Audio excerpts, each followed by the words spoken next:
Hi hello ಎಲ್ಲರಿಗೂ ನಮಸ್ಕಾರ. ನಾನಿದ್ದೀನಿ ನಿಮ್ಮ ಜೊತೆ ಇವತ್ತು ಮಿನಿ ವ್ಲಾಗಲ್ಲಿ. ಈ ಮಿನಿ ವ್ಲಾಗಲ್ಲಿ ನಾನೇನು ಮಾಡ್ತಾಯಿದ್ದೀನಿ ಅಂದರೆ ಚಿತ್ರಾನ್ನ ಮಾಡ್ತಿದ್ದೀನಿ. ನಾರ್ಮಲ್ ಚಿತ್ರಾನ್ನ ಅಲ್ಲ, ಸ್ಪೆಷಲಾಗಿ ಏನಾದರೂ ಮಾಡೋಣ ಅಂದ್ಬಿಟ್ಟು ಕ್ಯಾರೆಟ್ ಚಿತ್ರಾನ್ನ ಮಾಡ್ತಾಯಿದ್ದೀನಿ. ನಾರ್ಮಲ್ ಪ್ರೊಸೆಸ್ ಏನಿರುತ್ತೋ ಅದೇ. ಈರುಳ್ಳಿ ಮೆಣಸಿನ್ಕಾಯಿ ಕೂಡ ಹಾಕ್ಕೊತಾ ಇದ್ದೀನಿ. ಹಾಕ್ಕೊಂಡ್ಬಿಟ್ಟು ಅದನ್ನು ನೀಟಾಗಿ ಫ್ರೈ ಮಾಡ್ಕೊಳ್ಬೇಕು. ನಾನು ಆಲ್ರೆಡಿ ಎಲ್ಲ ತರಕಾರಿ ಎಲ್ಲ ಕಟ್ ಮಾಡಿ ಇಟ್ಕೊಂಡ್ಬಿಟ್ಟಿದ್ದೀನಿ. ಕ್ಯಾರೆಟ್ ಕೂಡ ತುರಿದಿಟ್ಕೊಂಡಿದ್ದೀನಿ. ಅದು ನೀಟಾಗಿ ಫ್ರೈ ಆಗಬೇಕು. ಹಸಿ ವಾಸನೆ ಹೋಗೋವರೆಗೂ ನಾವು ಈರುಳ್ಳಿನ ನೀಟಾಗಿ ಫ್ರೈ ಮಾಡಬೇಕು, ಇಲ್ಲಾಂದರೆ ಚೆನ್ನಾಗಿರಲ್ಲ. ಈಗ ರುಚಿಗೆ ತಕ್ಕಷ್ಟು ಉಪ್ಪು. ನಾನು ವೀಡಿಯೋ ಮಾಡೋದು ಮರ್ತೋಗ್ಬಿಟ್ಟಿದ್ದೆ. ಆ ಉಪ್ಪು ಹಾಕಿದ್ಮೇಲೆ ನೆನಪಾಯಿತು ವೀಡಿಯೋ ಮಾಡಬೇಕಂತ, ಮತ್ತೆ ವೀಡಿಯೋ ಮಾಡ್ತಾಯಿದ್ದೀನಿ. ಆಮೇಲೆ ಅರಿಶಿನ, ನಾರ್ಮಲ್ ಪ್ರೊಸೆಸ್ ಏನಿರುತ್ತೋ ಅದೇ. ಅರಿಶಿನ ಕೂಡ ಹಾಕಿ ನೀಟಾಗಿ ಫ್ರೈ ಮಾಡ್ಕೊಬೇಕು. ಫ್ರೈ ಅಂತ ಅಂದರೆ ಅರಿಶಿನ ಎಲ್ಲ ಸ್ಪ್ರೆಡ್ ಆಗಬೇಕು ಅಷ್ಟೇ.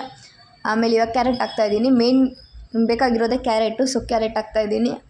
ಕ್ಯಾರೆಟ್ ಕೂಡ ಅಷ್ಟೇ ನೀಟಾಗಿ ಫ್ರೈ ಆಗಬೇಕು. ಅದ್ರ ಜೊತೆ ಮಿಕ್ಸ್ ಆದಾಗ ನೋಡಿ ಎಷ್ಟು ಚೆನ್ನಾಗಿ ಕಾಣಿಸ್ತಾ ಇದೆ. ಇವಾಗ ನಾರ್ಮಲಾಗಿ ಏನು ಎಲ್ಲರೂ ಮಾಡ್ತಾರೆ ಹಂಗೇ ಅನ್ನ ತೆಗೆದ್ಬಿಟ್ಟು ಹಾಕೋದು. ಈಗ ಅಮ್ಮನ ರಿವ್ಯೂ ಕೇಳೋಣ ಹೆಂಗಿದೆ ಅಂತ ಅಂದ್ಬಿಟ್ಟು. ಟೇಸ್ಟ್ ಮಾಡಿಲ್ಲಮ್ಮ.